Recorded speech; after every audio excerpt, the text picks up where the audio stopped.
I'm a bit of an anomaly. I'm neither a performer nor a health professional.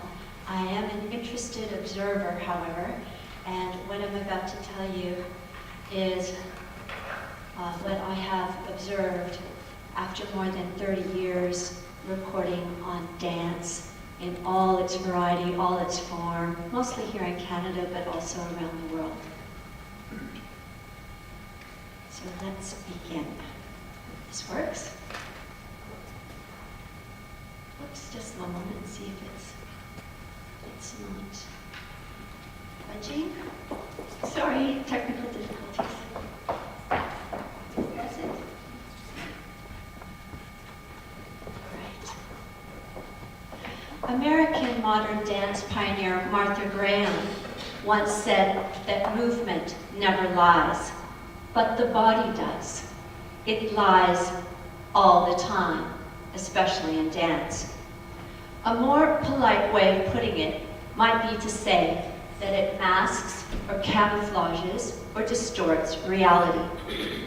The body, particularly in professional dance as seen at the ballet, hides the pain and the strain behind the beauty.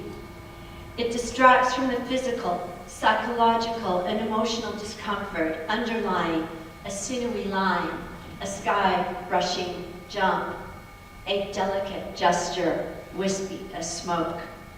Uplifted by adrenaline or pushed forward by fear, the body will deny fatigue, hunger, even potentially a career-ending injury, just as long as the dancer doing the movement so wills it. Ballet is a punishing art form, not for the weak of heart. Weakness, in fact, is not allowed. For a diaphanous art form, it is pretty much a dog-eats-dog world. Beautifully brutal, or is that brutally beautiful? Dance is a physical act, but fundamentally, it is an art of illusion when performed on stage. Ballet dancers perform superhuman feats of agility and strength under a guise of elegance and charm. In ballet, you concentrate not on the labor, not on the muscle, but more the spirit soaring free of the flesh, reaching heights not usually achieved by us normal members of society. The effort is enormous, and it comes at a cost. To jump high means to land hard, the shock of the floor shooting upwards into the body, the joints, the ligaments, wreaking havoc on knees, hips, the spine, and other appendages just not made to sustain the brute force of the ballet. Mikhail Baryshnikov, pictured here, had to end his ballet career early when his gravity-defying jumps eventually blew out his knees, making it difficult for him to walk, let alone soar high above a stage. In Canada, the extraordinary dancer Kevin Pugh suffered a similar fate. I vividly recall watching him head in hands backstage as he watched his fellow dancers from the wings when injury sidelined him early in his very promising career. For many dancers, ballet is a tragedy waiting to happen. Dancers need their bodies to achieve greatness, but they are the first to abuse their bodies in the name of art. Dancers smoke and drink and take drugs. Not all, but enough to make you take notice. The Royal Danish Ballet made headlines just a few years ago with reports of rampant cocaine abuse through the ranks. It was the great American ballerina Gelsey Kirkland who was the first to write about drug addiction and other ailments in the dance world in her 1986 memoir, Dancing on My Grave. She lived to tell the tale. But her dancing partner and fellow substance abuser, Patrick Bissell, mentioned in the book, ended up dying 2 years later of a drug overdose. Speaking to the New York Times at the time of their son's 1988 death, his grieving parents said that ballet had been so hard on his body, he had grown used to not acknowledging the pain. He thought himself invincible, even to drugs. It's a sad story. Just as sad are dancers who perform on broken bones, who will bleed, vomit, deny themselves children and a family life in order to be part of a professional company. Such has been the stereotype, not far from the truth, for at least the past 50 years. How many of you here saw the film Black Swan and wondered how accurate it was? Very. Is ballet competitive? Yes. Is it run by bullies? Yes. Are there eating disorders? Yes. Mental illness? Yes. Do dancers die on stage? Yes. All the time, metaphorically speaking. It's pretty transparent. Dancers get injured often. An injury is a form of death if it means a dancer has to stop dancing because of it. A recent study out of the UK says that 80% of dancers in Britain get injured on an annual basis. We had a slide on this earlier today to show you that in Canada, that number is as high as 95%. Another Canadian study finds that more children do dance than organized sport in this country. Fun fact. They sustain more injuries than kids who play hockey. Not for the weak of heart, as I've said. Those injuries range from head to toe.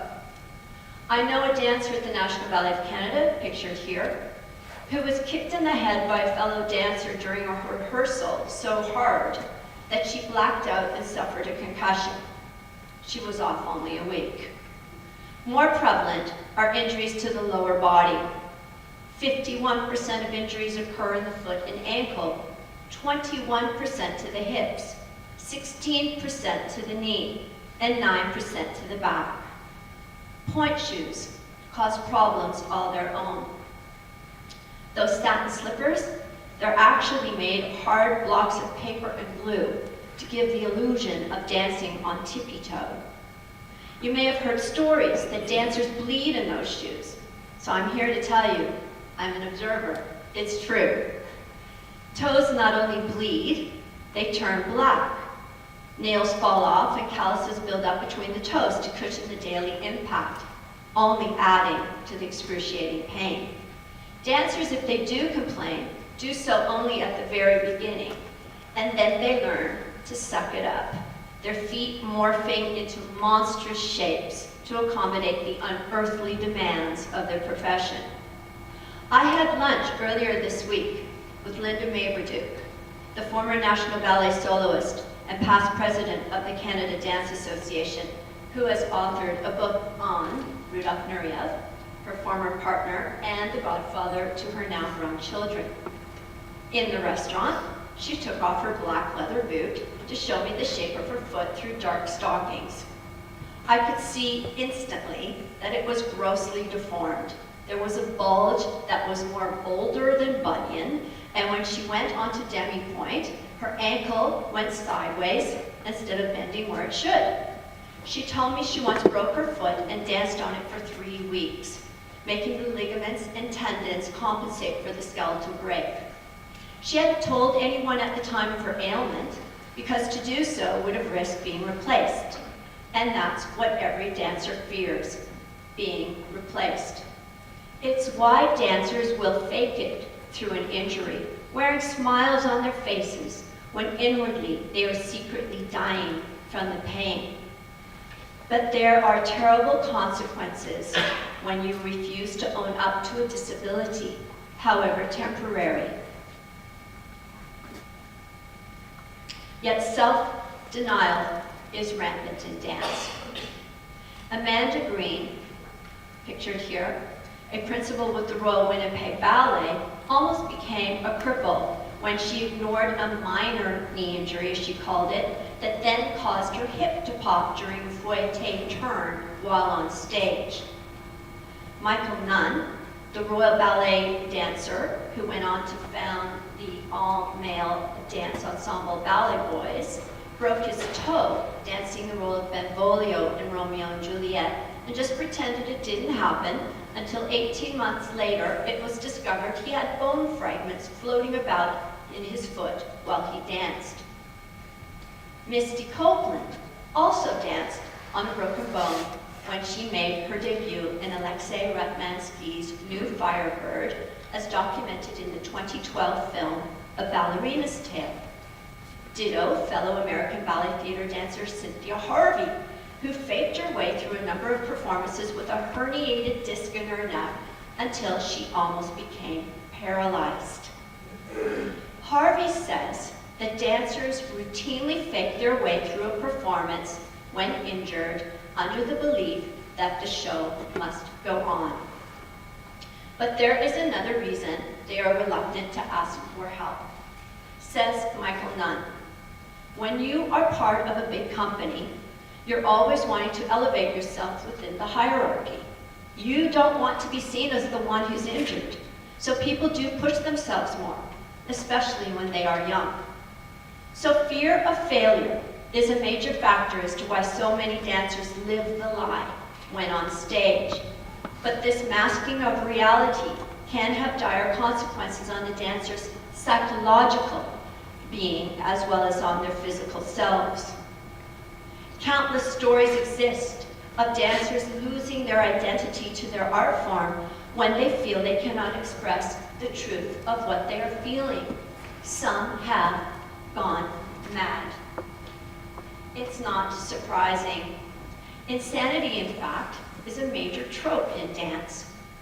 Think of the Bible thumpers and other religious zealots who declare dance to be the devil's work, a thing of unbridled passion leading to the inevitable ruination of all humankind. Dance is a manifestation of uncontrollable urges. It reeks of havoc and sex. It's not entirely inaccurate. Dance is a kind of madness.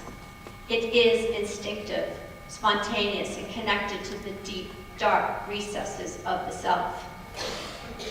Ballet, a Renaissance invention, sought to make dance decent by linking it to ideas of celestial harmony as outlined by the ancient Greek philosophers. King Louis XIV of France codified it in the 17th century, creating the ballet as we know it today. As I have written in my Ballerina book, ballet emerged as a form of social control that helped the king impose authoritarian rule on his people. Ballet organized the body politic. It fostered order at a time of civil strife and religious chaos. Ballet reined in the libidinous energies of dance and made them elegant and refined. This remains true today, as much as in the time of the Sun King. Of course, complete repression of feeling makes for a bland ballet performance, so it is a delicate balancing act, discipline combined with just the right amount of expression to create art that is pleasing and never vulgar. It is unnatural, for sure. Ballet, if it is to be done well, requires a distortion of the body, and from an early age. Rigorous daily training opens up the hips, turns up the knees, and permanently splays the feet. It is why dancers walk like ducks when off stage. The real self is kept in check, and many dancers have cracked from the pressure. Vaslav Nijinsky, said to be the greatest dancer of the 20th century, left an adoring Paris to become an inmate of a lunatic asylum in Switzerland at the start of World War I, and shortly after collaborating with Igor Stravinsky to create Rite of Spring, Afternoon of a Faun, the overtly bisexual ballet Jeu, for instance, among other works for Diaghilev's Ballet Russes. Nijinsky was both madman and genius, ahead of his time and crucified for it. Isadora Duncan, the inventor of modern dance, lost her grip on reality after her 2 young children drowned in the Seine while she was rehearsing a new work in Paris. She became an alcoholic and a nymphomania, in large part to numb her pain. Olga Spesitseva, Nijinsky's fellow student from the Imperial Ballet School in St. Petersburg, suffered from mental illness all her life. She also was a member of the Ballet Russes and had a very public nervous breakdown while on tour in Australia, and again in the United States, where she ended up locked inside the Hudson River Insane Asylum. The Eichmann Ballet, a company working today, pays homage to her with Red Giselle, a full-length coming to Toronto Sony Centre in May. I, for one, will be seeing that. Giselle is the quintessentially romantic ballet dating to 1841. It is a work in which Spesitseva excelled. Known as the Hamlet of classical dance for the acting as well as the dancing demands on the lead ballerina, the ballet concerns a peasant girl who dances uncontrollably and then becomes mad, dying at the end of the first act. In Act 2, she reappears as a ghost, white, light, and airy, a pure embodiment of spirit. Giselle is such an iconic role, so indelibly tied to the art of ballet, and responsible for creating an ideal of the dancer as ethereal and evanescent. To conform to this ideal, many dancers since the 19th century have married strength to an image of frailty. The pursuit of an unreal body image in ballet continues into our own times. It actually accelerated late in the 20th century, and mostly because of the choreographer and ballet master George Balanchine. Balanchine liked women, marrying several of his ballerinas, and he had strong tastes. He preferred a long, lean, leggy look, and his influence was so great that the skinny ideal soon became the world standard as early as the mid-1960s. The cult of thin exploded in the 1970s. Dancers from that era are today responsible for making thin as much a part of the ballet aesthetic as tutus and point shoes. Canada's Evelyn Hart came of age in the 1970s, and she early on made the choice of making thin a key component of her artistic signature. She has an eating disorder and makes no apologies. Hart has told me in an interview that thin is a look she admires in ballet. She has used it to great effect, becoming internationally known as one of the great Giselles of our time. But anorexia and bulimia are serious diseases not to be dismissed glibly. They affect dancers and young dance students more than any other segment of the female population worldwide. They force otherwise healthy girls to become sick and lacking in self-confidence. Daily weigh-ins have long been a part of ballet culture. The practice may be waning as a result of advances in sports and arts medicine, showing that an emaciated dancer is a wasted dancer, prone to injuries. But you would be naive to say that thin is no longer in. A dancer from a prominent Canadian company tells me how she, and within the last 3 years, was fat-shamed in front of her peers and yanked from roles when the administration found her to be softer and curvier than they would have liked. Another dancer tells me of a ballet mistress here in Toronto who told her to get smaller soon after she joined the company from the school, but she gave her no direction as to how to do it or why she needed to. This dancer is naturally curvy and big-boned, and so she starved herself. She writes to me in an email that she felt dizzy in class and feared she'd collapse. Denying herself proper nutrition, she pushed herself to the precipice of madness.